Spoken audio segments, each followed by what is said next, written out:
Thanks, on Zoom call. Okay. I'll call the Thursday, March 30th, 2023 meeting of the Cumberland Planning Board to order. Attendance, Ms. Varsich, Here. Mr. McDonald. Here. Mr. Scown. Here. Mr. D'Ambrosia. Here. Okay, I did miss Mr. McDonald, right? No, Mr. McDonald. Yep. Okay, Mr. Butler. Here. Okay. So at the moment, and the chair is here. Absent at the moment is Mr. Bush, Ms. Reese, and Mr. Costa is absent. Okay. So just quickly, we'll just go through the approval of planning board minutes, and then we'll go right into business. So the approval of planning board minutes of February 23rd, 2023. Are there any additions, corrections, or deletions? Make a motion to approve the minutes as presented. I have a motion by Mr. Butler, second by Ms. Varsich. All in favor? Aye. Both, the ayes have it. Okay. Ms. Reese is here. Okay, so we're going to jump right in, and it's a public meeting for recommendations to the town council. For the project name is JJ Duffy Funeral Home. Applicant owner is Menden Holdings LLC. Address is 757 Menden Road, plat 16, lot 893. The petitioner requests a positive recommendation to the town council to rezone the property from R1 residential to C1 commercial in the development plan review approval to construct a crematorium. And before I continue, I forgot to make this announcement. This meeting is also being broadcast on the virtually on the Zoom platform. So if anyone has an interest in speaking this evening, just press the button on your, or click the button on your, that's labeled raise your hand, when the chairman opens the floor for public comment. Okay. Mr. Stevens. Mr. Chairman, members of the board. We recently heard a development plan review proposal for JJ Duffy that was at your special meeting of January 9th, I believe. And it was an animated discussion, and the department is not going to recover all of that. We certainly think set the table for the next decision to be made tonight. So the applicant is going to be petitioning the council for a rezoning, and they're also before you for development plan review. After the meeting in January, the department consulted a landscape architect, and the town's landscape architect who's working on the Valley Falls Lonsdale project, the tree planting project. I'm happy to report that we're going to the council next week to award that contract to plant 200 trees in Valley Falls and Lonsdale. Kyle Zick is a landscape architect out of Boston. So the plan that we presented has we're calling it a compromise. I think it's fair. And instead of 14 trees being planted inside the paved area, there are only 4, and one is at the very far corner, the southwest, the northeast corner, and 3 would be located in areas where, for circulation purposes, there's a half of a parking space that in a triangular area. So it's a minimum intrusion. And at the same time, we're recommending for, I believe, 13 trees. And we're talking about shade trees like maple, pin oak, London plane, these substantial trees to be planted around the perimeter. So at least the perimeter of the asphalt area can receive more shade than it has now. There's some very nice landscaping otherwise on this property, very well kept, but the scale of the trees is quite small. They don't throw shade to speak of. So we forwarded that to the applicant and at the same time reiterated that the department's supportive of their rezone. You know, it seems like their business would thrive even more if they had a crematorium, and the proposal is to site it in a separate building in the rear of the property. Obviously, when we talked and on the 9th of January, there's some issues that could be dealt with, like putting the entire drainage basin on one lot because it wasn't on one lot,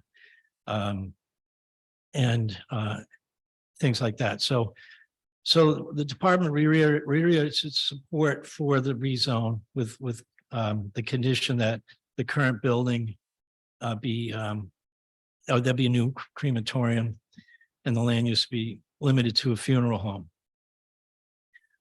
This rezoning would allow a substantial dimensional relief for lot coverage.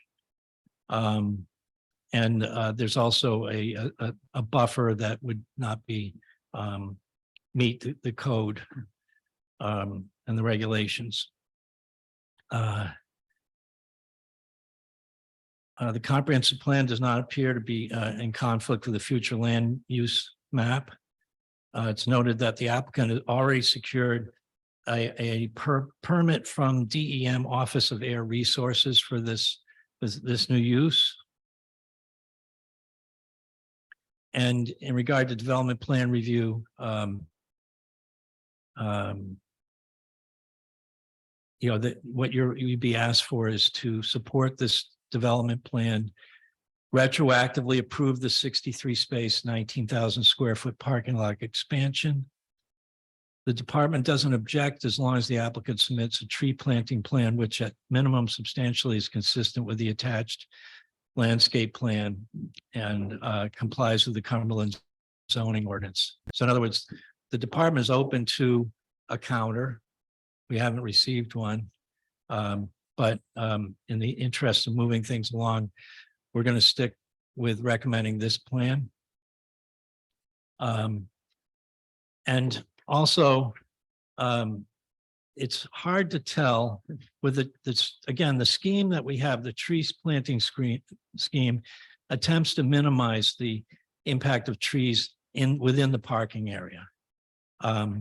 It's hard to determine from historic aerials whether the two to the east, directly to the east of the existing building, are on the original paved area or border it. So out of an abundance of caution, we're recommending that you recommend to the council that the tree planting scheme here be a condition of their approval, so that we have a spatial distribution of these three trees in the center. I also consulted with the tree warden, the Cumberland tree warden, Mark Dew, and he says that there was a question about the minimum planting space required for various species, and for a large tree, the area would be 4 feet by 8 feet, or as much as 5 feet by 10 feet. There need not be a curbing around it, and these trees do not need to be irrigated. You can put gator bags on them as long as you fill them up once every few days, like 4 or 5 days. They'll water themselves. So we're not, we think it would be a hardship to tear up asphalt and put in irrigation. It's not necessary. I'm happy to answer any questions. Board, have any questions? Mr. McDonald?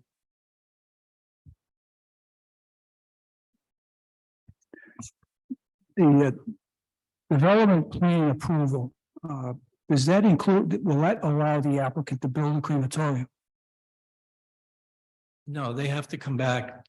If you approve, the project is subject to your approval per development plan review, regardless of what the council does.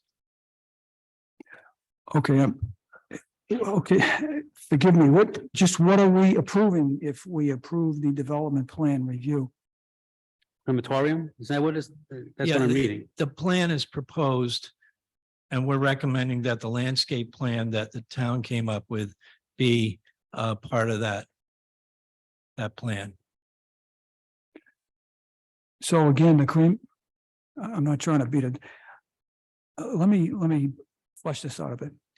The planning office has worked over a period of months to try and come to an accommodation with the applicant. The applicant's rebuffed every proposal you've made. Okay, Mr. Partington. can I Mr. ask him to clarify that? If I'm in error, I'll Well, admit. You can ask the question, and then if no one else has any more Okay. questions, then I'll recognize Mr. Partington. We're still here because we can't get agreement on the landscape, even though we don't have the plan yet. It seems to me that if we're going to approve, if I understand this correctly, and the crematorium is a part of this, I don't understand why we wouldn't wait until we have a landscape plan and vote on everything all at once. And I will say that if the town had been able to come to an agreement on, I'll leave it at trees because that's where it is right now. I could vote for this right now. But we're not there.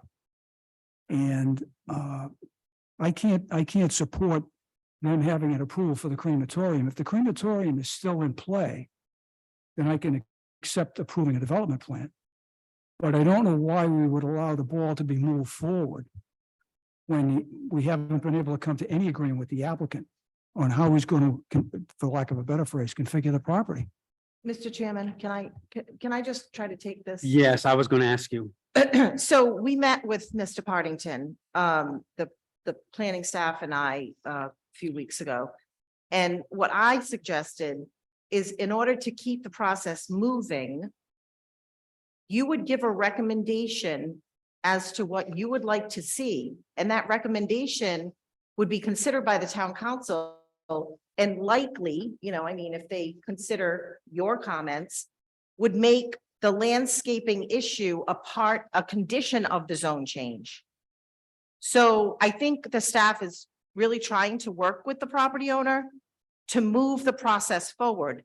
They still want the landscaping done. I think they've modified it a little bit.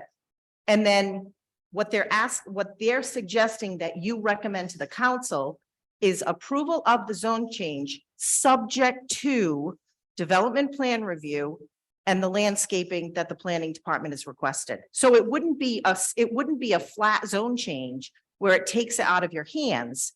It would be a zone change conditioned on it coming back to you. Again, trying to move the process along so that they're not coming back every month and just talking and, So, and by the way, the town council may say, you know what, we don't really care about the landscaping, but at least that will move the process forward.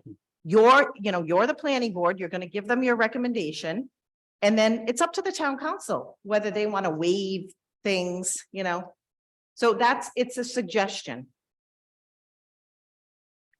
I think what Mr. McDonald is a little bit confused at, and I'm looking at the agenda, is the petitioner is seeking their request to rezone the property from R1 to C1.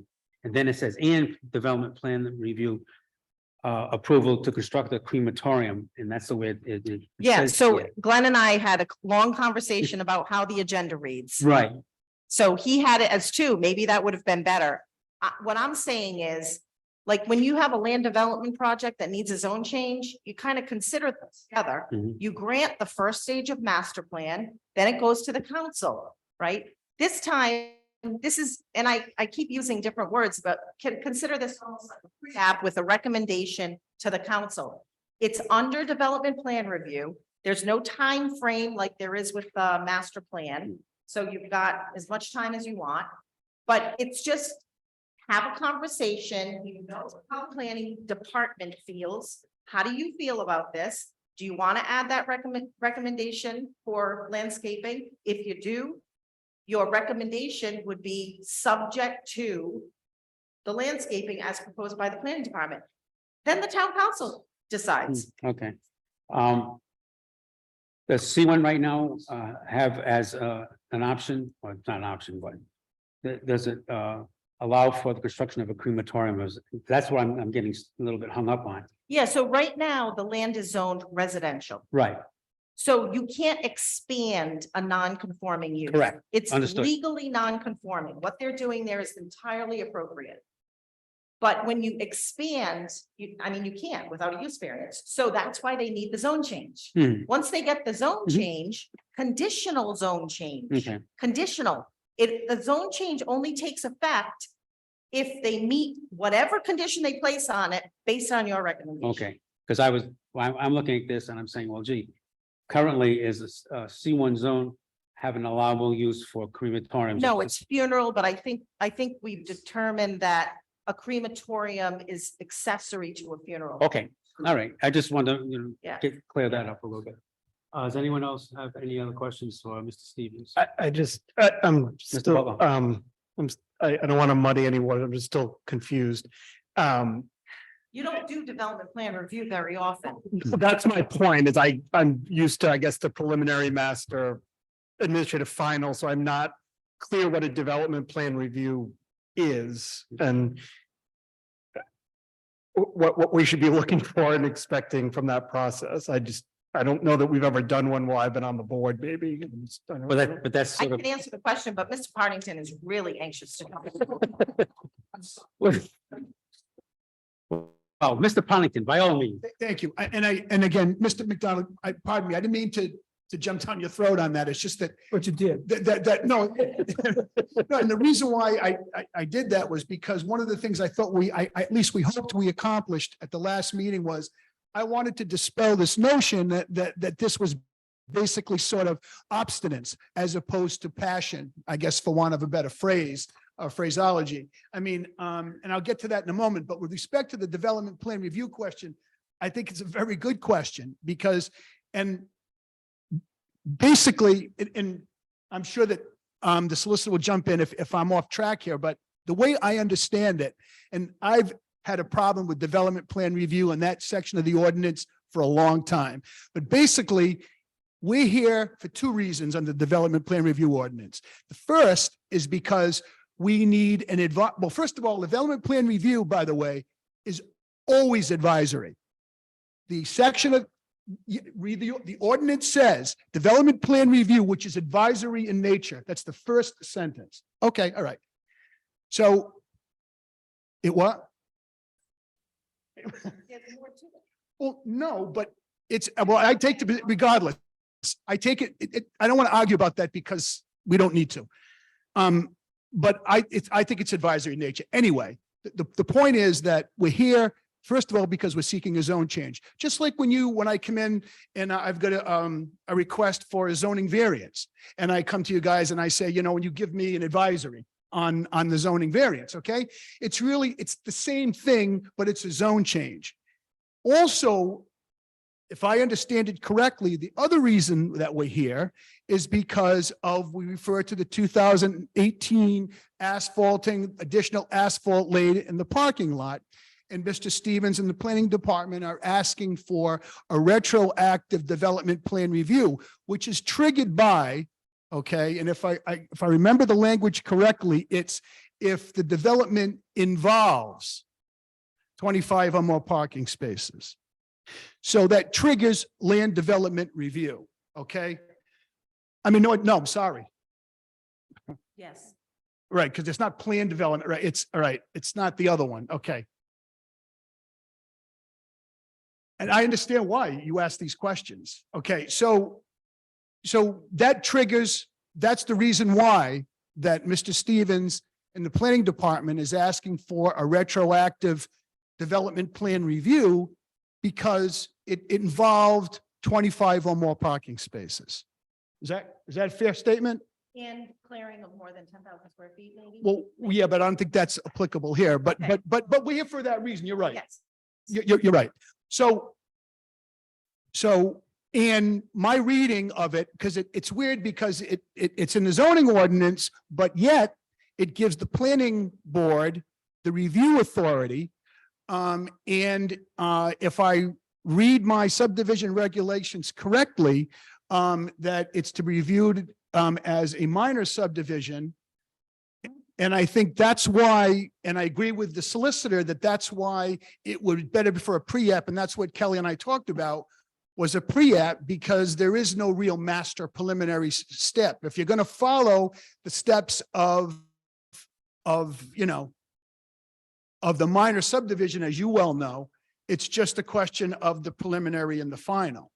So the pre-app would allow some movement, and also it allows, and because one of the reasons that, and one of the first things I was going to say when I presented was that my understanding was just what the solicitor said, was that it was on for development plan review as far as the recommendation to the council was, but also a pre-app in the sense that I still am in a position where, I mean, I think under the zoning ordinance, you still have the ability to issue waivers on this, okay? Under the subdivision regulations.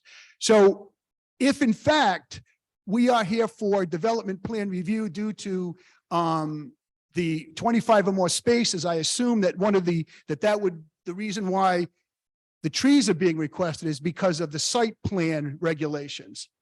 But I didn't want to get too far off the track, but that's why, that's what the development plan review, as I see it, where we are procedurally on this. So, and I do appreciate the fact that the planning department is willing to handle it this way, because what it does is it does throw it to the council to make a decision on the zone change. And then at that point, the only development plan review that I see at this point after that, arguably, would be that the fact that we had to retroactively in some way address the 25 spaces, correct? Yeah, so are you all set? For now, for now. Right, yeah. So I just want to be clear about development plan review, and this is by state law and by our ordinance. I'm reading right from our ordinance. So Mr. Partington is correct. Development plan review is, you act on recommendation whenever you're looking at zone changes, special use permits, dimensional variances. But there's another section, again, enabled by state law. The second reason is to review applications for uses that are permitted by right. So you're assuming that this use will be permitted by right once it has the zone change, all right? Such review is conducted by the planning board and is based on specific and objective guidelines, which are stated in Appendix B herein. Those are your regulations. Both the zoning ordinance and the regulations have landscaping standards. So Mr. Partington is correct again. You can waive things that are in the regulations. You cannot waive things that are in the ordinance. I am not intimately familiar with what landscaping requirements are where. Mr. Stevens is more familiar with that, but whatever they are, he's making a recommendation that he wants to see some trees. And then you either accept that recommendation, modify it, whatever you want to do, send it to the town council, let them consider it. And again, if they agree with you, then they would make the zone change conditional on what you want. It's not Mr. Stevens anymore. It's what you want. Then it comes back and you actually conduct the development plan review, which is based on the 25 spaces and the regulations. That's how it works. So when it comes back, is it then kind of like a regular preliminary plan where we look Yeah. at a plan for the crematorium and where it'll be? 5G controls under the subdivision Right, regulations. so our specific and objective criteria under the state law and the regulations is your regulations. That's your specific and objective criteria. Right, and I agree with that assessment, or that analysis rather. And that's probably why, as the solicitor said, when you first asked the questions, that we haven't seen it much because you see it in the context of the advisories for the zoning relief. That's how you normally see it. So you don't get into the question of, of possible other issues like drainage or placement of tree islands, or you don't deal with it in that context. I assume, right? So, so that, I mean, I It will, doesn't happen very often that people are adding 25 spaces without doing something more major, where it becomes a major land development. this is a little unusual because we don't have a lot of development plan review. And frankly, it might be the last one you do because the new state law, if they You're accept it, right. gets rid of minor and it becomes development plan review. So it's very similar, but instead of making those required findings that you have to make, Mm. your decision is based on the criteria of the regulations, which happens to include landscaping. I'll defer. I know Mr. Stevens had the floor, so. I'm looking at, I'm looking at faces that say, well, what exactly? Mr. Butler framed the issue better than I did. Yeah. We're not familiar with development plan review, and I was completely confused 10 minutes ago. So, anyway, Mr. Stevens, I'm sorry. Yeah, that's what education. So the question, if after all this is the landscape plan, I think we've said it all along that we've disposed of pretty much all the other issues. I'm trying to recall because I did not review the recommendation from the 9th, but I believe the zoning for parking lots, I think it's every 10 spaces, there should be an island of some kind. I mean, I could look it up. It's in your packet. So what the town is offering is you don't have to have a whole bunch of islands scattered throughout your parking lot. If we can consolidate, if we can have just these 4, and one of them's way in the corner. So and I think we could consider it consistent, relatively consistent or largely consistent with the regulations. If that's your finding, then we have a deal. Mr. McDonald? No, I just, Mr. Khan? now, this plan here, okay, you're talking about 4 trees. 4 trees within the parking area. Yeah. And 13, I think it is around the perimeter. Okay, all right.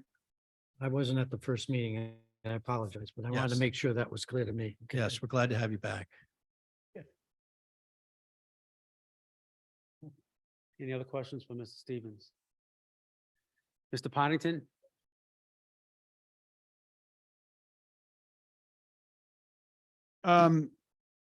Actually, for this, I'm getting old. I actually made notes, which I don't often do. And hopefully that'll move this along. Again, Mr. McDonald, my apologies, and I want to start off by again, dispelling this notion that there's been substantial disagreement, and I think that was evident in the last meeting. But I wanted to make it clear, and I advised my clients that I would, that the planning department and the solicitor's office has made every effort to keep the lines of communication open in accordance with Mr. Costa's directives. We do not have an agreement. And I hope that doesn't reduce my stature in Mr. Costa's eyes after all the faith that he put in me on the record last time. But I don't think that again, it's a question of the positions relative to where the parties are. Okay. The reason why when Mr. McDonald made the statement about being, that the suggestions have been rebuffed, I mean, that's not really the case. My recollection from the last meeting was that Mr. Bernardo, Jeffrey Bernardo, that is, got up and explained to the board in detail about why the intra-site circulation was very important to the Bernardo and to the J.J. Duffy operation. It dawned on me after speaking with the Bernardos, and by the way, as much as the planning department has been willing to compromise on this and continues to be that way, you heard it tonight, which we really, truly appreciate. We want to make that clear. But I've also sat with the Bernardos for many hours. And their position, again, it's not obstinance. It's not refusal. It's not, it's based on a sincere belief in what they need for the intra-site circulation. And Mr. Bernardo explained that during the last meeting. And it dawned on me during one of our recent discussions, and I believe it was Jeffrey that actually made the comment. And it's true, when you think about the funeral home, a parking lot in a funeral home really serves a dual purpose. I mean, it is a parking lot, okay? But it's also a staging area. I mean, in which, as you know, from a staging area is a gathering to get to a destination, which is obviously the queuing for the funerals, which is separate and distinct from the simple parking spaces. With respect to what, again, along with the position that was voiced by Mr. Bernardo last time, there was an offer made, and Mr. Stevens, I'm not sure if, and I thought I communicated it to you. If I did not, that's on me. But I also had, I did have a response, and I did have a counter offer. And I don't know if you recall this, Mr. Stevens, and again, if I didn't make it, but it was that with the perimeter trees, there would also be the crematorium. If you can picture the parking lot where the existing building is, the parking area that we're talking about that's in dispute right now, or that is the subject of what we're talking about, the crematorium would go out, and I guess that would be what? That would be the east, the west, right, the western side of the parking lot. The crematorium was going to be moved up, and a row of parking spaces are going to actually be removed. It wasn't an easy decision, believe me, because many of us who have unfortunately been to funerals and to wakes down there, and often crowded, every space is usually needed, but they were willing to compromise and to remove an entire row, which would amount to about 2,600 square feet in removal of pavement. That, along with the perimeter trees, was what the offer was. And I would, again, I'm not a landscape architect, and and I'm not the heat expert that was presented in the letter from the last time that we met on this. But I would think that the perimeter trees was something that we had offered. I know that Mr. Stevens is saying, well, we're taking the 14 that may be required in the parking lot, and we're moving them to the perimeter. So it's really just, it's not really a compromise. It's, the trees would be required anyway. But you're going to get a lot more, I would think, shade from the 14 trees and the removal of a whole row of asphalt to lessen the impervious surface. I think the trade-off for 4 trees just to have some shade in the interior of the parking lot. I mean, we don't see it. I mean, the Bernardos, again, Jeffrey explained the intra-site concerns. It's only 4 trees, you can say, and it's certainly been a compromise. 14 to 4 is a long way. But again, and I appreciate the comment from the planning department that and I think it's evident anyway, is that the property is incredibly well kept. Okay. So we agree that if we've got a place in accordance with the ordinance, we've got to place the drainage on one lot. That's fine. We agreed to provide a 3-sided enclosure around the dumpster to take down the existing shed that's on the property list of the property line. All those things agreed to be done. And I also I understand the argument from the town. If I were on the town side, I'd make the same argument.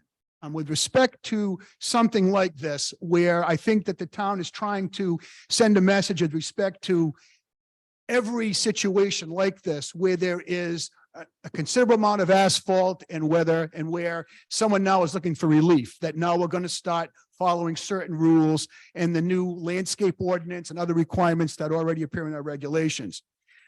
But I would respectfully suggest that if the Bernardos are given relief in this instance, that this is not going to somehow place this board into a corner that if relief is given for one, it's got to come for the next person.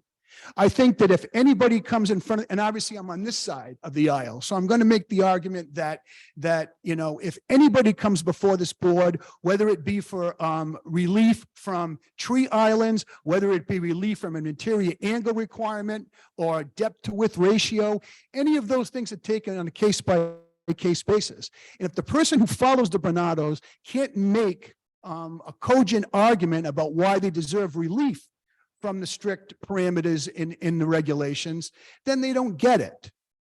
So I think that this matter should be considered on its own and can be considered on its own. And as Miss Salvatore said, I mean, the council, this pitch can be made to the council as well. All you're doing tonight in this instance is simply saying that look, you can go to the council. These are our recommendations with respect to the landscaping. Council can take it or leave it. And then we're back here for whatever development plan review issues we need to resolve, which will, like, again, going to involve the trees. Because I'm certain, and as Mr. Stevens has said in his recommendations, that any that coming back here, they could support the development plan review as well for the parking spaces, but it's got to be in concert with the proposed landscape plan. The Bernardos have, I mean, again, you can see the way they keep their property. They've also, they have, I don't know what the right thing is to call it, but they've planted almost 5,000 trees statewide. That's part of, I guess it's a program. Can I call it a program? So, I mean, they're not insensitive to the whole idea of aesthetics, or even cover, okay, for that matter. So I think it's important to stress that I think that this can't stand on its own with respect to any recommendation the council makes. You don't have to make, I mean, the planning board makes, and you don't at this point have to make any decision on the 19 or the 25 or more spaces rather. But we would encourage the board, in light of Mr. Bernardo's testimony about intra-site circulation, to consider that. And we, again, willing to put the perimeter trees, which we already have an estimate for. They've already obtained the estimate to do that. And also the offer to take out the whole row of parking spaces. Something we got a little off track after the January meeting, because there were a couple of there was some information that was discovered. I discussed it with the solicitor, and I discussed it with Mr. Stevens. Apparently back in the mid 80s, Dennis Bernardo had obtained actual zoning relief and changed the zone from residential to business, or whatever was business B, whatever was appropriate for the funeral home at the time. However, there was a comprehensive rezone in 94, which kicked it back to residential 1. Also, there was a page from minutes of the planning department back in the mid 80s that demonstrate that there was a plan that was approved, something before the planning board that was approved from JJ Duffy. And by the way, Mr. Stevens, the lot that is referred to in that that's where the funeral home was at that time. And along with that, there was also, I didn't locate it, the Bernardos located it, a detailed plan with these spaces and the drainage system that now appears on the property that was done by Drury. If you remember Tom Drury, I don't know, that's a while back. Well, I know who he is and I do remember him. Yeah, and that's dated, actually, it's dated 1986, the plan. Unfortunately, none of those plans, either from the minutes, in the planning department, or the planning board, excuse me, or the plan that Mr. Drury did were ever recorded, with the town. So by their, so even though you can cite to the Bernados, the fact that there was a comprehensive rezone, that there was that, the town, there's not records that support the fact that this relief might have been granted. I'm sure you can understand the frustration that it brings to them, that they're back here at this time thinking that they may have already been through this process. Unfortunately, the way things are right now, there is nothing on record. I don't even have enough to be able to suggest that there could be, even after all these years, that if there were no major changes, that there could be administrative reinstatement of that plan, because we just don't know what the approval was for. So I throw that in just as a sort of to understand what another issue of frustration that's with the Bernados at this point. And I would just ask that, we will continue to speak to the planning department, and we appreciate the fact that they've been willing to compromise and to keep the lines of communication open. But I just want to make it, it's very important to convey to you that I want to dispel any notion that there is just, again, obstinance on the part of my clients to simply say, well, we just don't want to do it. Because again, based on my discussions, and I think based on, hopefully what you heard from Jeffrey Bernardo last time, that you can see where they're coming from on this. Again, I'm here to answer any other questions. The Bernardos are here as well.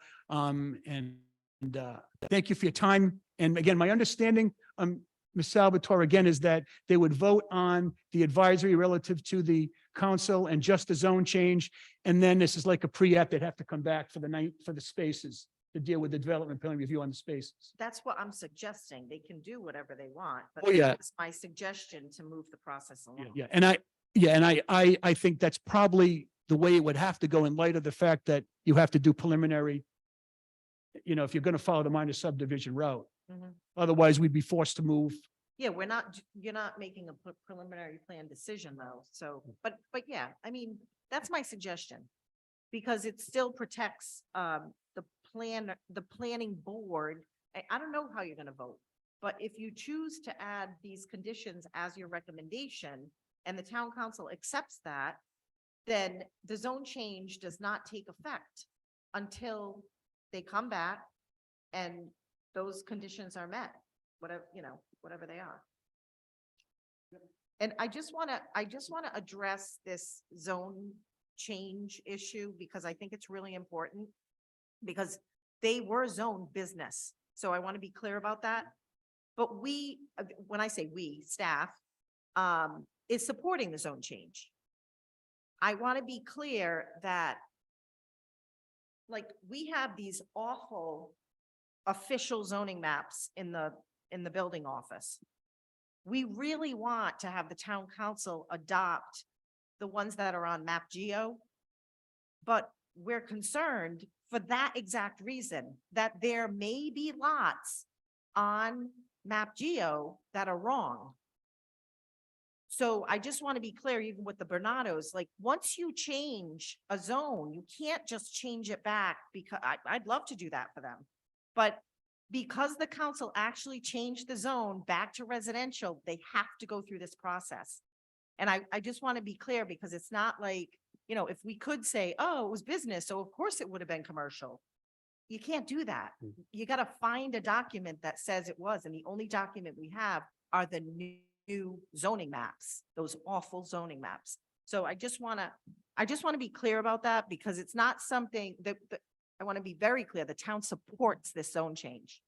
So. Board, have any other questions for Mr. Partington? Mr. Butler? I don't know if it's so much of a question as a comment. I guess I'm still at where I was last time. I completely understand the concerns about the internal circulation in the parking lot, and I can look at this map and see where it could potentially be an issue.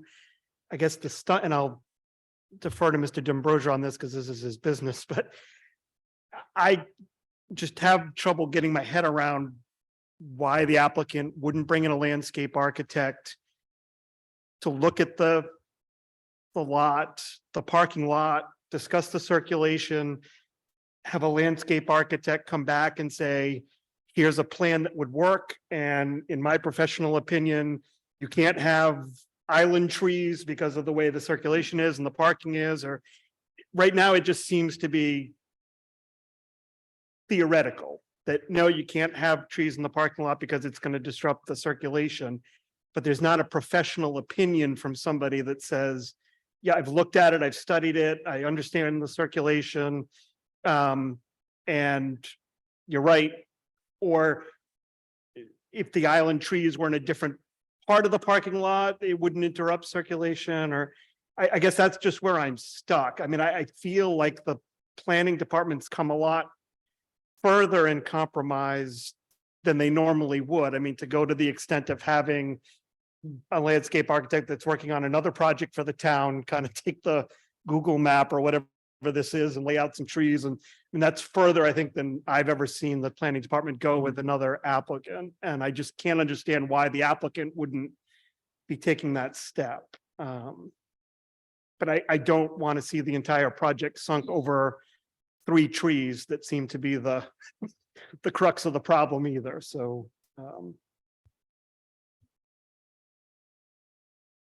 Any other comments? Mr. D'Ambrosio. Yeah, I mean, I think Mr. Butler nailed it on the head there. You know, the town's made a fairly substantial compromise. We are talking about 3 trees. We are talking about something that could be very easily designed if given to the right person. It seems like a mountain is being made out of molehill here. And I get their point of view, but I firmly believe that with the help of an actual landscape architect, this could be resolved very quickly and it wouldn't be an issue. Mr. Partington. And again, I would come back on my side and say that, and by the way, obviously, Mr. Butler, that is something that I anticipated that the planning department and the planning board would say is that, well, gee, you came down from 14 required down to 4, you know? And again, I think, again, if it was just an issue of that alone, without the considerations on the other side, clearly they're not cheap about the way they keep their property. I mean, you can see it. So it's not a question of, well, we just don't want to do it because we don't want to do it. yeah, and I'm not suggesting. Oh, I know that. And I'm saying it's very possible that a landscape architect would come in and say, look, based on how a parking lot and a funeral home functions and the traffic and the stacking, and there really just is no way that you can put trees in the middle of the parking lot.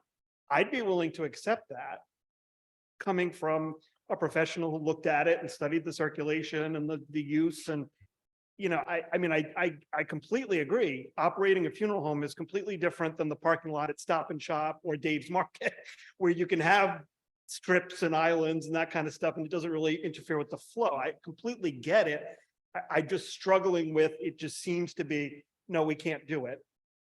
And I'm not saying it's obstinate, it's just, and I'm sure it's based on their experience, you know, running this business for a very long time and knowing how the stacking works and the traffic works. And it would just make me feel, I guess, a little bit more comfortable.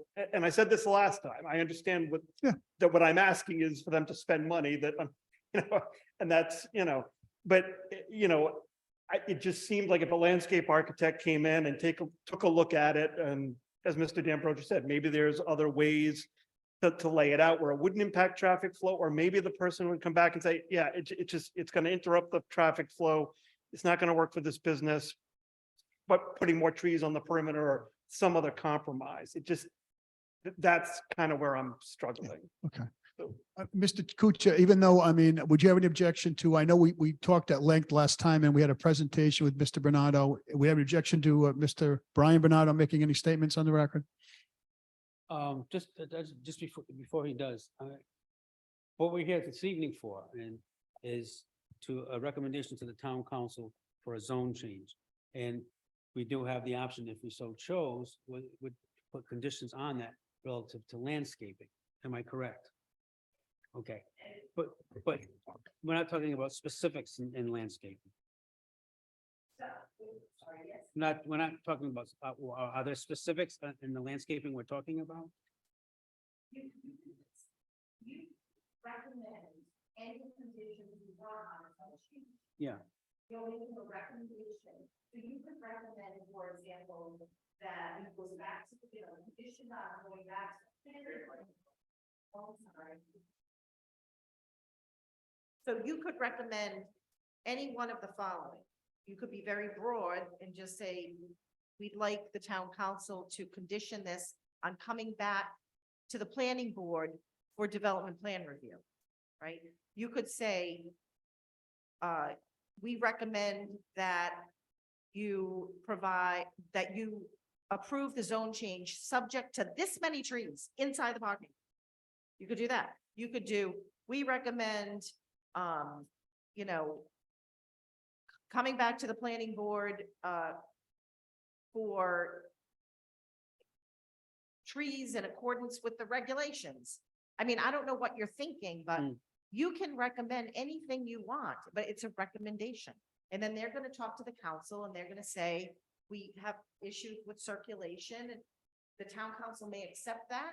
And they may say, we're changing the zone and you don't need any more development review. Or they may say, we agree with you, we want to see some trees, or just let the planning board handle it. They can do whatever they want. well, to kind of streamline things, this is just for me. As far as the landscaping is concerned, I think the applicant made the point at the last meeting that they were here, that the issues that they had was to bring, when they brought in the big tractor trailers to make their deliveries and so on, it's easier than to negotiate and be able to move the trailers around so that they can unload to the funeral parlor. Am I correct? Okay. So I don't have an issue with, and I don't know about, I can't speak of the rest of the board. If that is the main issue is, the traffic flow within the site and hinges really upon getting larger vehicles in there to make deliveries, okay? The island situation doesn't really bother me as much, me personally, okay? What I really want to do is get this to the town council with a reasonable recommendation. Okay, and my preference would be, and then it's up to the board, because we're anticipating that the applicant's gonna come back with a plan for plan review, okay? And whatever that may be, as far as the trees layout and types of trees and so on and so forth. I don't want the town council to get hung up on, some of the conditions that we're trying to set, but yet make them aware of what we're also interested in achieving at that point. Mr. Cook. Ms. Reese. Okay, so our job here today is to really make a recommendation for a rezoning, number one. Correct. Number two, our job is to really put into perspective the recommendations for, or with, I should say, that rezoning with subject to landscaping. Mhm. But it's not our job to recommend that a landscaper or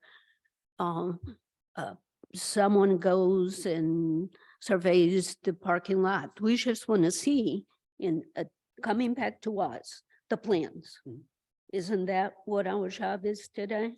Yes, is to review the plans that are submitted to us for. So, review. okay. If there's anything else you want to add, Mr. Bernard, that was my understanding at our last meeting, and that was the issue that we were trying to iron out was basically the idea of have, Right. have those islands in and how restrictive that would be for the operation. I wasn't fortunate enough to be here at the last meeting, but to try and help you, Mr. Butler, I'm telling you from 30 years of experience in that parking lot, that particular facility, the islands will disrupt the flow of traffic. Mr. D'Ambrosio, I'm sure is great at what he does, but he's not a funeral director. He does not do what we do. He does not operate that facility as we operate it. So a landscape architect come in and say, yeah, you can put trees there and cars can move, but for our operation, that doesn't work. Not 2 days later, after the last meeting, that Jeff was here, he had 2 large funerals in the parking lot he has somewhat of an image drawn on how he had the parking lot laid out. Now, people are still coming in just for visitations, never mind lining up for funeral processions, and we still need to navigate cars, people walking through the parking lot. Islands would disrupt that along with, as you said, any deliveries we get or anything like that. One thing that Mr. Stevens had said earlier that has kind of been, I heard it at the last meeting and I heard him say it at a meeting we had, it's a matter of just cutting the asphalt, no curbing needed, and just some shade trees that don't require a lot of water. Well, look at our track record. The facility is immaculate. There's flowers in season all the time. I'm not gonna cut a hole in the parking lot and just have a hole dug in the parking lot with a tree planted in the middle of it. We obviously gonna put curbing up. We obviously want to decorate we're not just gonna throw mulch down. We want to decorate it. So we need to put flowers up, which needs irrigation. So now we're not only cutting 2 holes or 3 holes in the parking lot, we're putting curbing in and now we need to trench it for irrigation. It's a lot more than, like you said, it's not Stop and Shop. And we need to maintain a reputable appearance at the facility as well. I mean, if it was a matter of cutting a hole and dropping a tree in at that, and we're not willing to compromise our, I don't know, standards, I guess. And I just want to be clear where I was coming from. I'm not suggesting that we condition that you get a landscape architect or do anything like that. Right. I'm just saying, I think this process would have been easier No, I just wanted to spend, and I have no idea what landscape architects make, but a few $100s, whatever it would be, to have somebody come in for a couple of hours, sit with you, having done this for 30 years and say, listen, this is how we stack cars, come when we're doing a funeral, look and see. And then if that impartial person, quote unquote, came and said, guys, I've looked at this, you can't have trees in the parking lot. It's just not going to work with the deliveries, the funeral. I would look at that and say, okay, that mean they can't do it. That's my only point is I just feel like if somebody had looked at it, this would have been a lot easier because now it's just kind of a landscape architect that's doing something else for the town, kind of looked at it and said, well, you could do this, this and this. And, and we're up against the regulations that say you have to do it. I get it. I completely agree with you. I just not being a landscape architect, looking at where these 3 trees are, I can see where it would be an issue. Just having been to your funeral home, other funeral homes, been in the parking lots, I can see where it would be an issue, but I'm not a landscape architect, but I'm not looking to make that a condition. I mean, if you don't want to, you don't want to. I mean, it's fine. Ultimately up to the town council, but that was just my thought was maybe it would have been a little bit easier if that had happened before now, but that's. If I can just try to, I'm like, you're not, I see Mr. Partington has some plans in his hands now that he'd like to show you. There's no way you can make a decision tonight on development plan review because they have to ask for waivers if they want no trees, right? So as I think about it, I think your best recommendation is that you recommend approval of the zone change, because I don't think that's in question, subject to planning board's review of the development plan. And they come back with those documents that are in Mr. Partington's hand, and if they decide to get a landscape architect or a traffic engineer, that's up to them. But I think we're talking a lot about whether they should have trees or not, and you're not making that decision tonight. Yeah, and it seems like we're 99% of the way there. I can't speak for anyone else up here, but my sense is everybody's on board with the crematorium. Everybody's on board with the parking lot. Everybody loves the area. It's very well kept. Like there's no disagreement about anything except these 3 trees. And that's why I said, I don't want this whole thing to get sunk about these 3 trees, but I think it's important. I want to back up Mr. Stevens that I do think it's a substantial parking lot and we're doing a lot of environmental focus, especially in this area of town. And, it would make a difference. So I'm not discounting Mr. Stevens' stance that, it's part of our landscaping or it's part of our development ordinances and it's something that should be followed and the town's, making a compromise. But I think we're 99% of the way there. So I mean, I would agree with Ms. Moore, with Ms. Salvatore that, if we can move this to the town council and at least get 99% of it going, I think that would seem to make sense. I Yeah. agree with Salvatore's suggestion. Okay, because we want to take care of the zoning issue. And then what she suggested was make it subject to plan review. Okay, and I'm okay with that. And I don't know what the rest of the board is. But before we continue, is there anybody in the queue? I think Glenn may know. Good evening, Mr. Chair. There are 2 other people in the queue, so I'm going to ask them to hit the raise hand button if you would like to speak. And I'll give them a moment.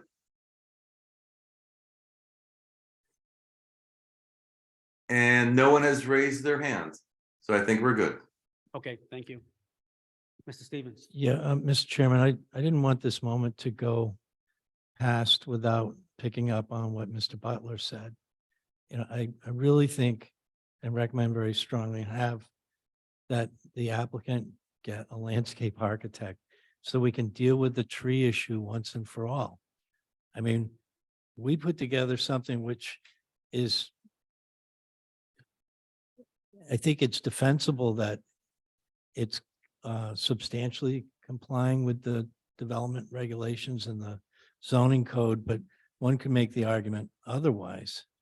But it's all about providing shade on asphalt surface.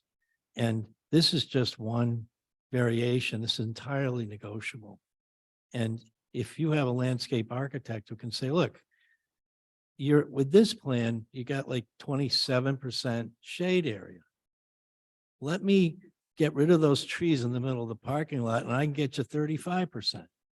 I mean, I'm not a landscape architect, but I think that's how we get to yes, quite frankly. So I'm going to pick up on what Chris said. I think this can solve this back and forth because we really need a pro, someone who knows what they're talking about and who can say with authority how the business can thrive and at the same time we accomplish the goal of providing more shade. Thank you, Mr. Stevens. Since I've asked if there's anybody in the queue, I need to ask if there's anybody in the audience that wishes to speak at this point regarding this matter. Other than the applicants that we already understand what your positions are at this point. Okay, since there's no one here else to speak, I'm willing to listen to the board as to how they want to proceed at this point.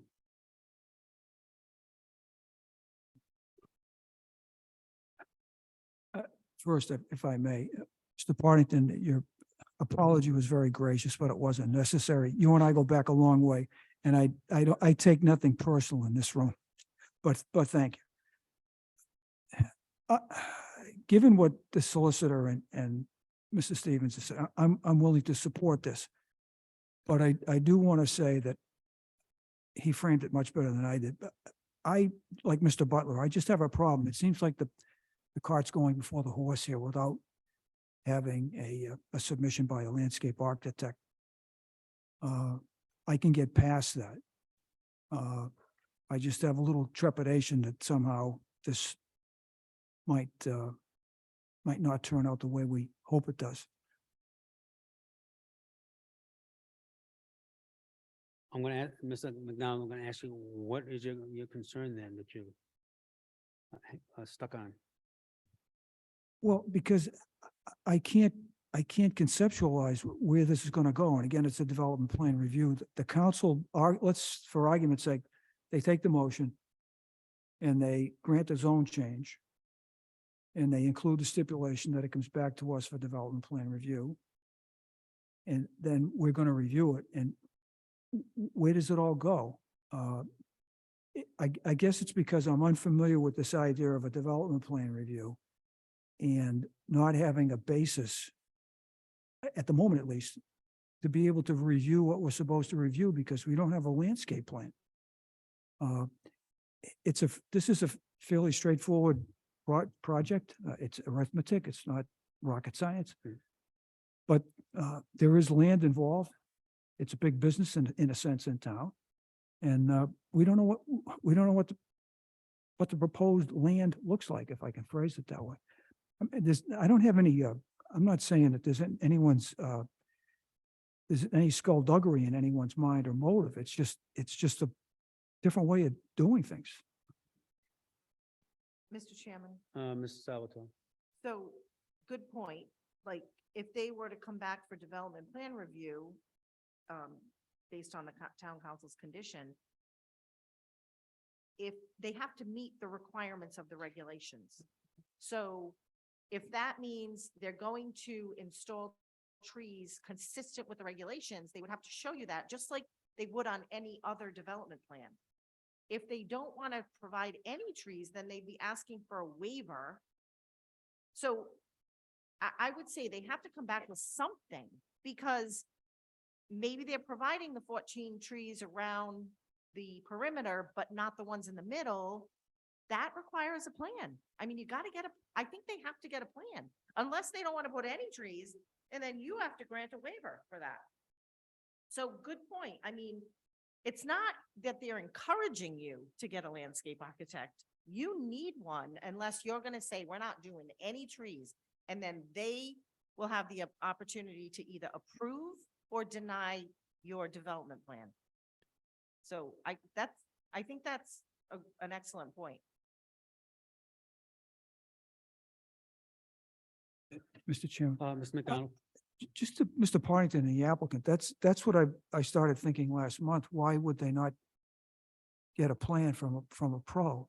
I don't want to speak for them, but they don't want to provide trees. That's why they're not giving you a plan. But if they rethink this and decide, okay, we're going to provide some, but not all, and they're going to provide testimony of why, a plan needs to come before you anyway. So I think this was a really good conversation, and that's why I suggested that you should have it, because we're not moving forward. Like, we need to push this a little forward. And whatever the town council wants to do, I mean, they're the ones that make I mean, you guys make big decisions too, but a zone change, they make that decision. So give it to them and let them make the decision.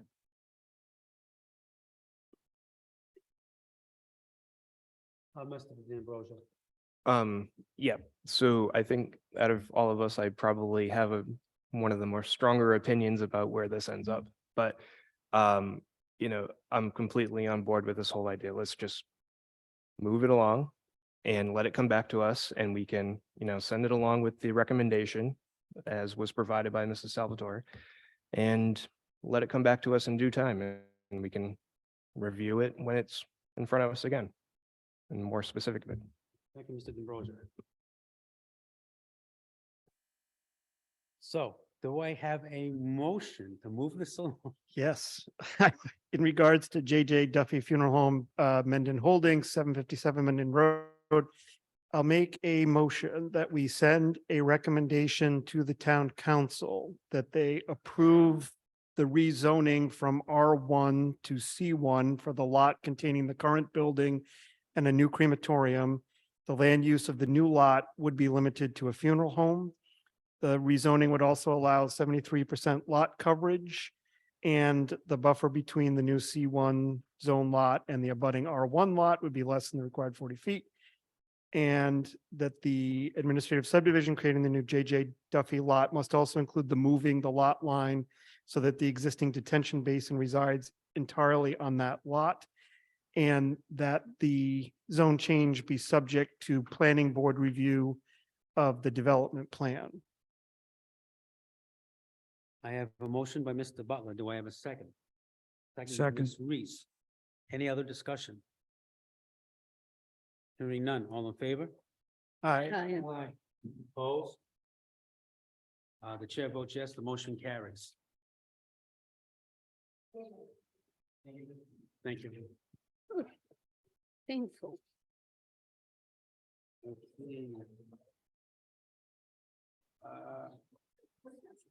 Back up, yes.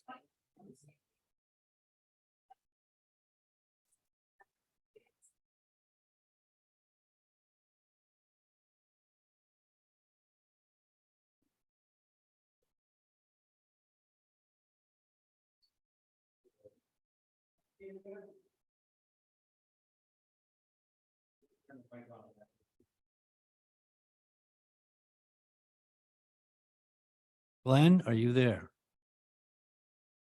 I'm here. I couldn't hear anything for like the past 30 seconds. Yes, there was a commotion. Okay. So was this advertised for development plan review for tonight? No, with notice. Well, there was the initial notice, I don't know how many months ago. And then this project has been continued for Yeah, several so they need- meetings. So they need to, you need to continue it to a date certain. So I would say it still has to go to ordinance. I would say continue it to your meeting in May, right? May, yep. So moved. Second. Motion by Mr. Butler, second by Mr. Stone to continue to the May, Your regular May meeting is. our regular date May certain. meeting. Yeah. All in favor? Aye. Opposed? Chair votes yes, ayes have it. Okay, Mr. Stevens, Director's Report.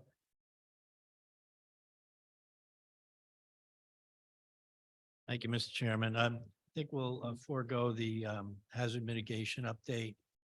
I know it's exciting, but it's not time sensitive. Let me start with the Valley Falls Lonsdale plan. Just to summarize, we got $100,000 grant from the Commerce Corporation a couple of years ago. We hired an outfit called Ward out of New York. Very impressive group. They have a subcontractor, which includes planners and landscape architects. What they did is a pretty intensive study of the Valley Falls and Lonsdale business community, social community.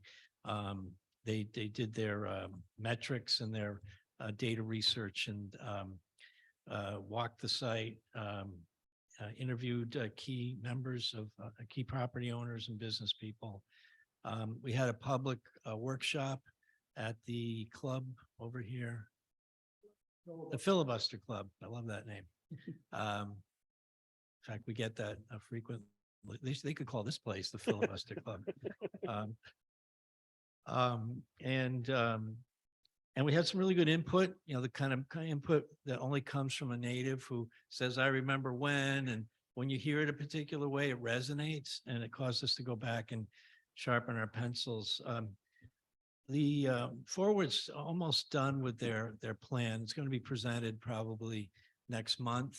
They have some pretty wide-ranging recommendations, and probably the most important one that I want to share with you is the idea of rezoning some properties to from their existing zoning to have an overlay mixed-use district. One of the properties, this is, could have had a V8, is the Stop and Shop Plaza. And there's the Dollar Tree store and all that. Very one floor, tons of parking that's never used.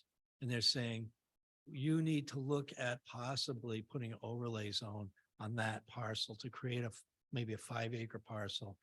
And then that would allow for a commercial on the first floor and residential on the second, third, and fourth floors. You could probably put, they figure 100 to 125 units, and it's right next to the bike path. It's right next to a shopping center.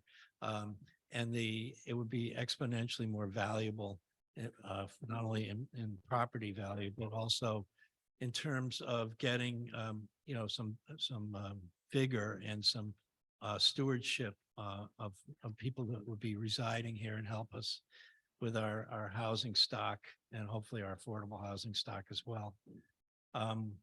They're very excited about the development that is coming through the St. Patrick, the Ann and Hope. They were looking at Ann and Hope Way and they saw the parking lot across the street that obviously the Chases would love to turn around. There's also the duck decoy and the auto places down there, which, if it worked out, if a rezoning could be developed and with the input from the property owners and crafted in a way that the council felt comfortable, that the duck decoy building could be adaptively reused and again, right on the river, and also kind of reinforce a pathway from the 241 units at Ann and Hope going down to Mendon and make it more people friendly and residential in nature. They also had a recommendation about Norshon and the Central Business District, which is, this area with, again, right downtown here where it's single floor, lots of parking, and what it really needs is some people living there, who will walk to purchase things and don't need the car. So the department is, and we're excited about it. The mayor's excited about it. They get to say things that we think about occasionally, but it always time seems to go by.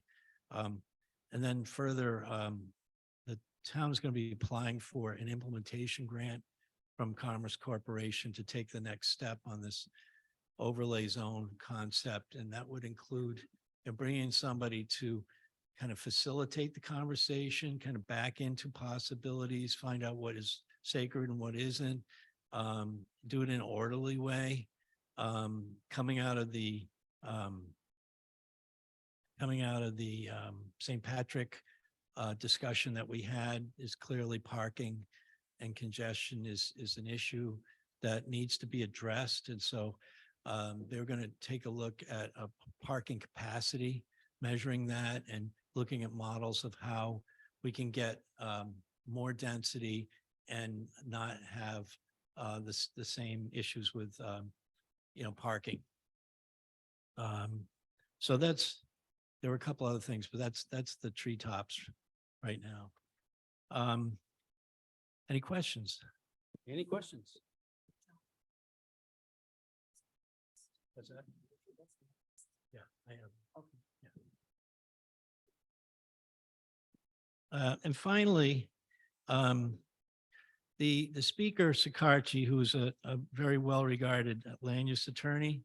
I worked with Joe when I was a younger planner in Warwick, and he was a much younger land use attorney.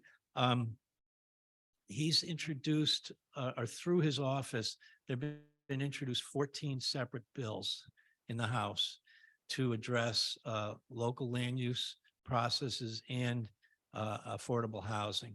I can send you the full list, but for tonight's meeting, what I wanted to do is to just highlight a couple of those bills. Many of these bills are fundamentally fine. There's one that gets rid of Kelly's committee, the SHAB committee, and that is, it's the appeal board for housing. It's, Kelly supports it. It really is kind of a black hole that takes up time. You end up in court anyway. So what I wanted to focus on was two bills, and I'll hand you your homework assignments. I think Harry's already got a head start on you, but there are two bills that are of the greatest concern. And I'll start with the one that's maybe a little bit lesser. It's H 6059. and it relates to municipal zoning. And what I'm going to do is refer to the Rhode Island chapter of the American Planning Association's description and concerns so that you're aware of what these two bills are. Kelly has knowledge of some of these bills as well, so she's free to weighing in. So this bill states that a substandard lot of record shall not be required to seek any zoning relief due to having less than the required lot size. So in other words, if you have a tiny lot, you don't have to get relief for setbacks and side yards and that kind of thing. It removes the term that the relief to be granted is the least relief necessary that the zoning board always uses. And this would allow unmeasured relief of any magnitude, which is a concern to the APA. It also requires that specific and objective criteria for each category of a special use permit be declared. And the APA says this is an onerous task to determine criteria for every special use permit required in the community. There's no way every circumstance can be accounted for. Each special use permit is unique even for the same use. And then finally, to offset the differential costs of offering below market rate units, this bill will require developers get a minimum 30% density bonus increase in the allowed dwelling units per acre. So what this means is that each development will have less affordable and more market rate units. And it's not going to help us get above where we are now with percentages. The act or the bill that has the greatest concern is H 6061, an act relating to towns and cities subdivision of land. And the APA opposes this bill in total. The amendments proposed are not directly related to production of much needed housing for starters. Instead, the bill would fundamentally change the way subdivisions and land developments are reviewed and approved at the municipal level. This legislation will require that by January 1st, 2024, a full rewrite of every municipality's land development and subdivision regulations, a major undertaking that would require resources, time, and staff, as well as training on new procedures for planning board members and outreach to the development community and public. It would move many aspects of land development review to an administrative process. This means not only added burdens, responsibilities on municipal planning departments, to remove the ability of the public to review and comment on significant projects that occur in their neighborhoods or in their communities, including ones that directly impact their lives. Several of our specific concerns with the legislation are as follows. One, it eliminates the definition of minor subdivision and minor land development and replaces the review process with development plan review. And this is their opinion. DPR is an unfamiliar process for most planning boards, demonstrated here tonight. It is presently defined only in the Zoning Enabling Act. It does not have clear standards and is applied differently in each community, including when the meetings are held, daytime versus evening. This will cause a great deal of confusion and is not exactly clear what is to be gained by taking minor subdivisions out of the subdivision review process, except to remove public participation. Two, it moves the requirement for state permits to the final phase. State permits are now required at the preliminary plan phase, which is when the subdivision or development is submitted a fully engineered project. Final plan is usually done administratively just to tie up loose ends and make minor adjustments as needed. How often have you heard that, Kelly? Say that again? Final plan is usually done administratively just to tie up the loose ends. Yeah, including getting state permits. I disagree with that. What mechanism could be in place to make changes to an approved preliminary plan if a state permit is later denied or approved in an alternate design? Instead of saving the applicant a meeting, this change would cause planning boards to require a return to the board for their final review and approval. 3, it creates administrative development plan review for projects meeting certain thresholds. The concept of administrative review for certain minor projects is appropriate, but the thresholds here are far too high. As written, it would include an unknown number of subdivision lots which are otherwise conforming. All subdivision lots already required to be conforming with zoning and do not require the public roadway, as well as buildings up to 50,000 square feet, the size of a major grocery store. In addition, this is one phase of review with merely 25 days to make a decision. A burden on the planner would be compounded by this inadequate time period. The time now that a planner takes just to certify a major application is complete. 4, it creates formal development plan review by planning boards for projects meeting certain thresholds. Replacing the current process of development undertaken by planning boards with DPR process alone is problematic, but the thresholds as written are excessive.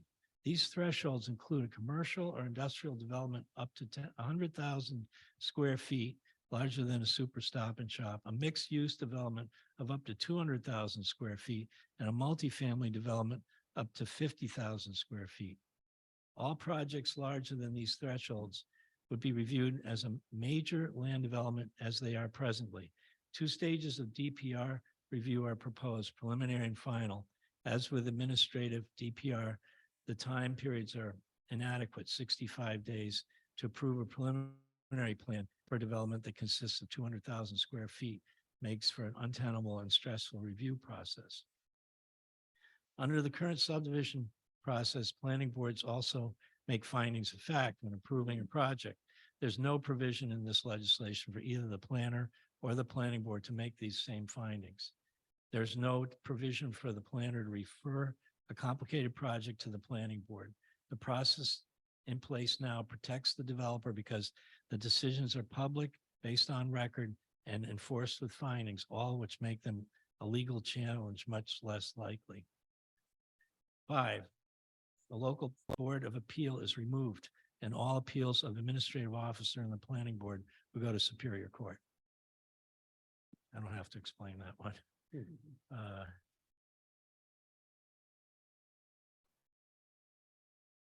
I think I'll leave it at that. Again, I will provide you copies. I have handouts right now with which you should take.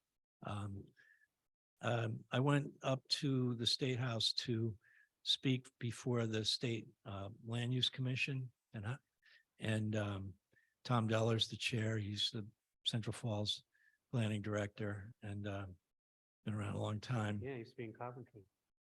Yeah, Used to be in Providence, yeah, that too. Coventry, Providence, and Hartford. Johnston. he has been around. Um, I know when he was a young guy. And it was, I mean, I tried to make the case that the planner should be consulted. You know, there's only, I think there's a statewide planning staffer.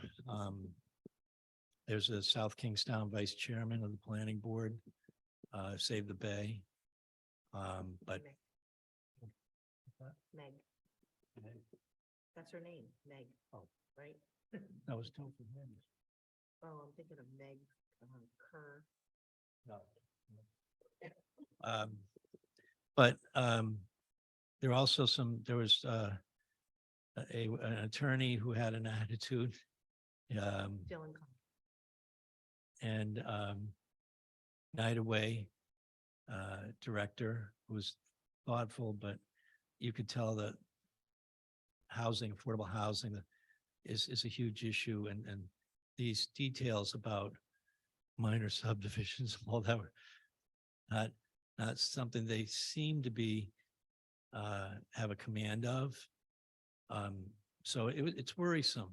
The APA has 2 volunteers, veterans who know what they're talking about, work in the General Assembly quite quite a lot, but we really don't have a lot of firepower up there.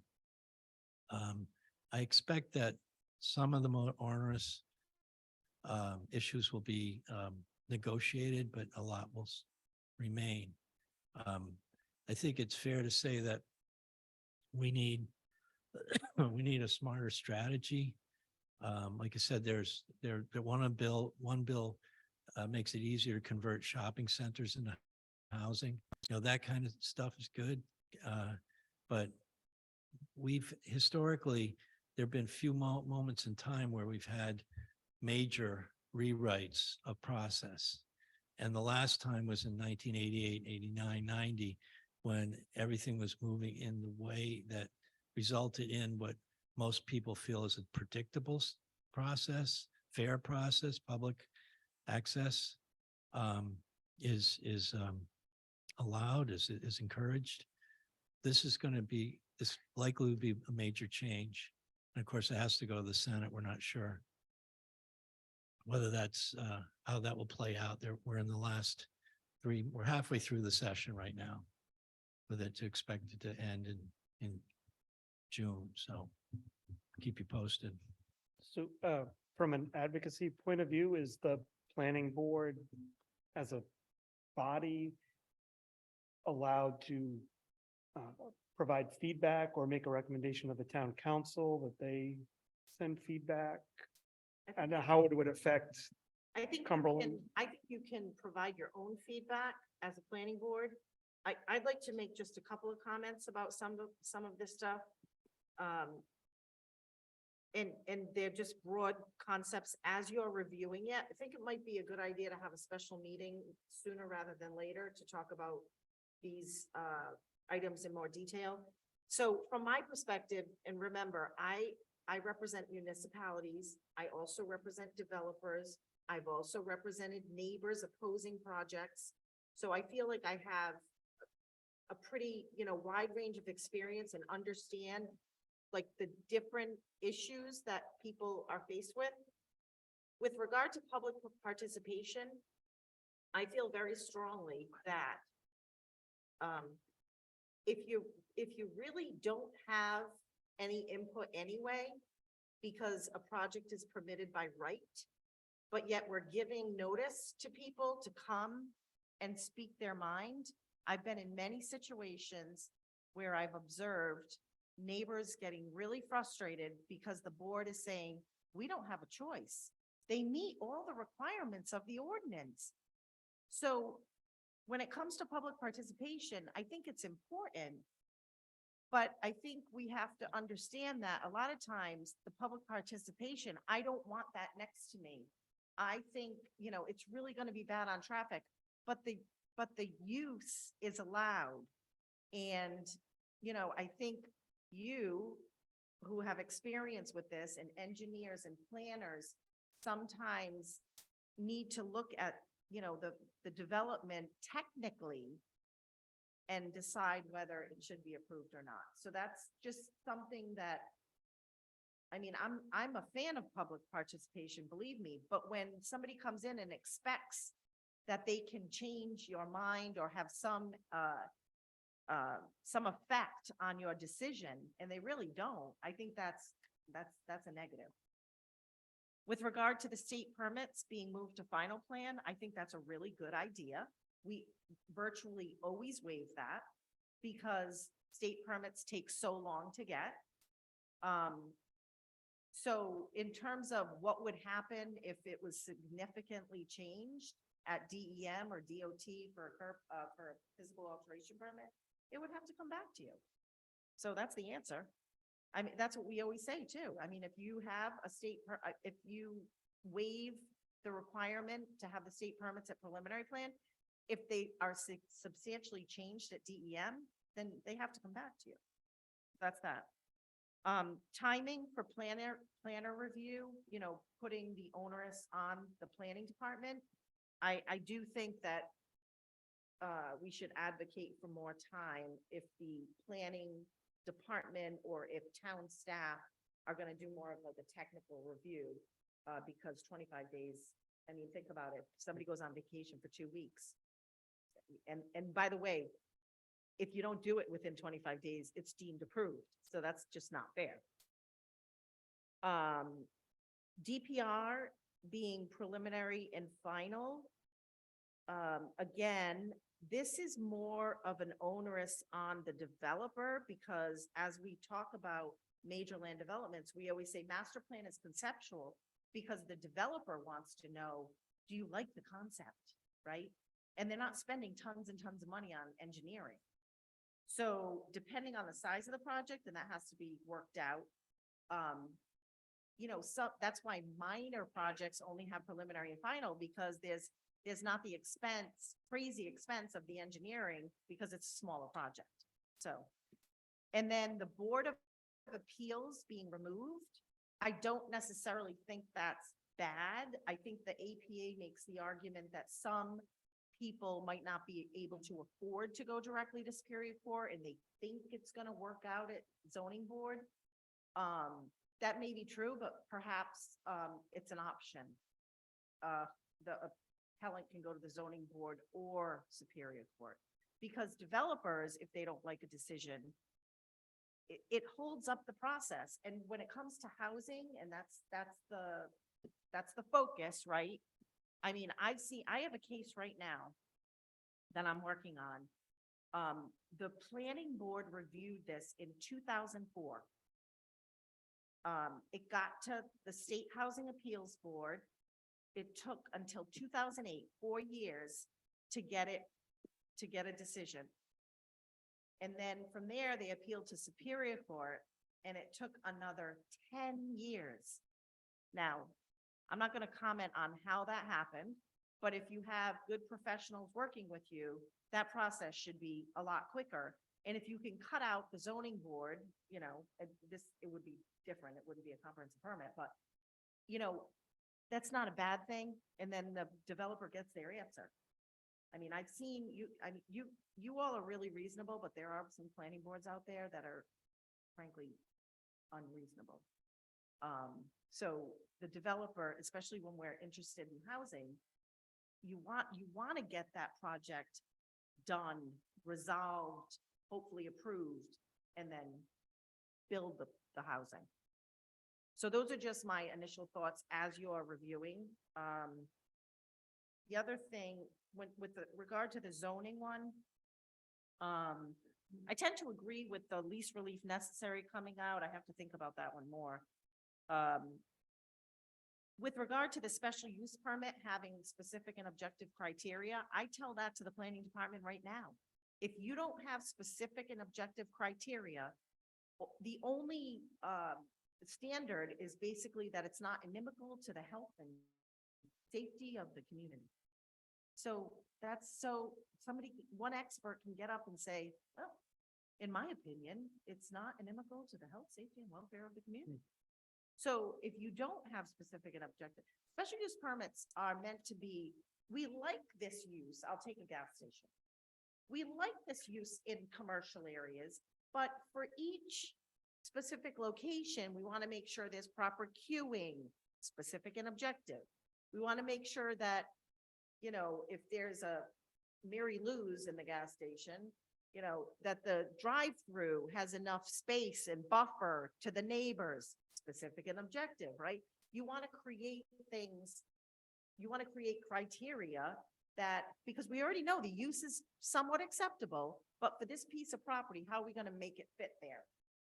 So I think that should be in there. And that's really all my thoughts right now. Mr. Chairman, I'm sorry. Yeah, it's not now. Mrs. Salvatore, just one question, because the idea of the public coming here and us being in a position where we have to approve this if it's, you said that there's an out, so to speak, if I understood you correctly, and you may not have a concrete example, and if you don't, perhaps you could think of it, because it's a big deal to me. And that's if you have a bunch of people here that don't like it. They don't want us to approve it. And the applicant meets all of the, and we have to approve it. You said that there's an out if that we could deny the application for quote, technical reasons, you said. If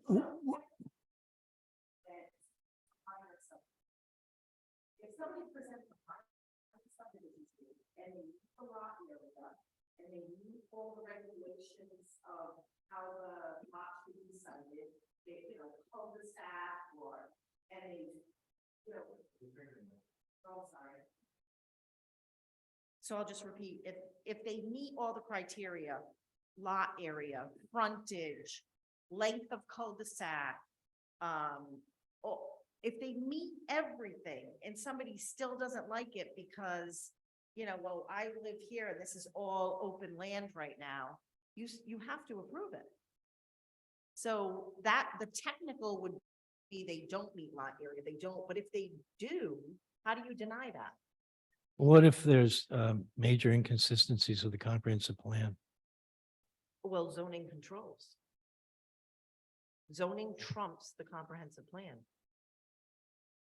I mean, when we're talking about density, those types of issues, the zoning is going to control.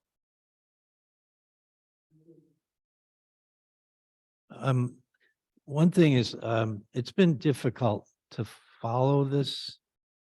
That there are 14 bills, they're going to different committees.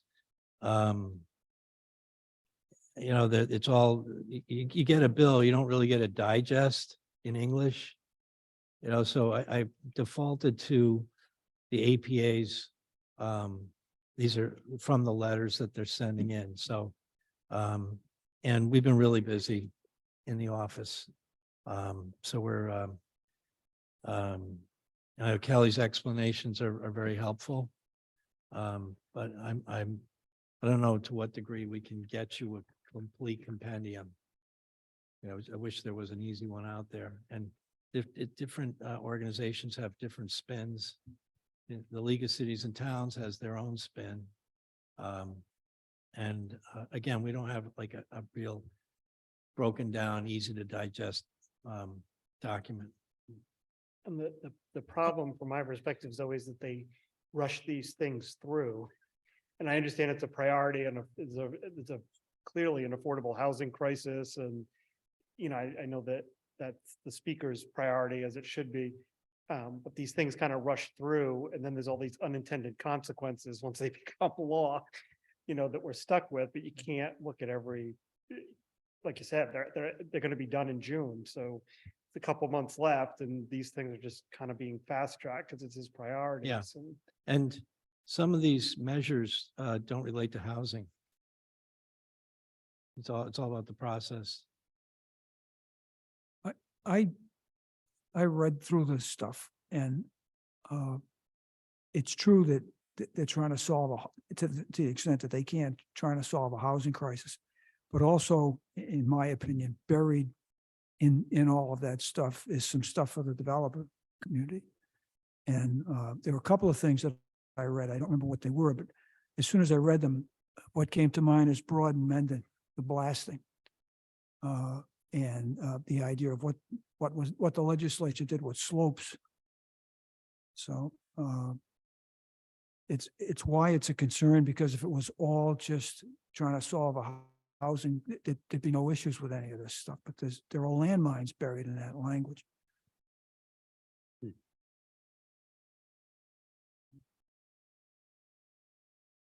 Anyone else for public comment?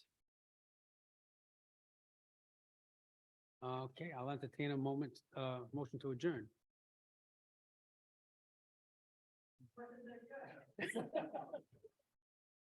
Motion by Ms. Frasich, seconded by the entire board. Second, yeah. All in favor? Mr. Stevens, my wife wants to know who won.